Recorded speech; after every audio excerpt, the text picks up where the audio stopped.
रना रना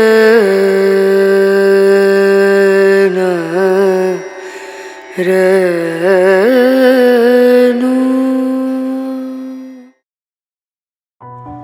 বন্ধুরা, আবার আমি এসে গেছি।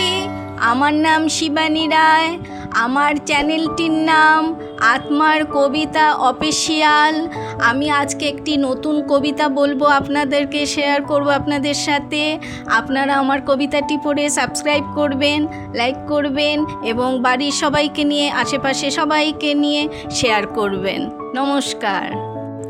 আমি আপনাদের কাছে আবার একটা নতুন কবিতা নিয়ে হাজির হলাম। আমার কবিতাটির নাম সাধের পাখি। এটি বলার আগে আমি আপনাদেরকে একটু ভূমিকাটা বলে নিচ্ছি।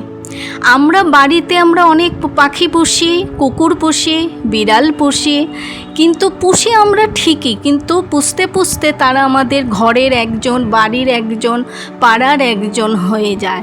তাদেরকে যে আমরা আদর ভালোবাসা দিয়ে সন্তানের মতন করে তাদের আগলে রাখি, তারাও আমাদেরকে আগলে রাখে কোনো না কোনো কিছু ভাবে। কিন্তু যখন সেই মায়া ভালোবাসা স্নেহ ছেড়ে কখন যে সে কোন দেশে, অজানা দেশে পাড়ি দিয়ে দেয়, তখন আমাদের মনটা ভেঙে কাচের গ্লাসের মতন ভেঙে টুকরো টুকরো হয়ে যায়। ঠিক মানব জীবনও ঠিক একই তাই আজকে আমি একটা এই নিয়ে কবিতা বলে শোনাচ্ছি। সাধের পাখি।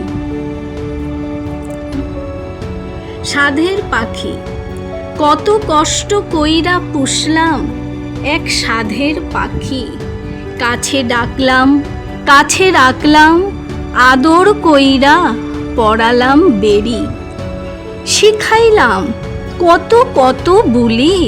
পাখিরে, আগে তো বুঝিনি বিধাতার কোন বিধানে ভালোবাসার খাঁচা ভাঙ্গা শিখলে কাইটা উইরা গেলি। নয়নের জলে বুক ভাসায়ে অবিরত কান্দি আমি। পাখিরে, বুঝাই তোরে কেমনে হৃদয়ের আগুন ধিকি ধিকি জলে।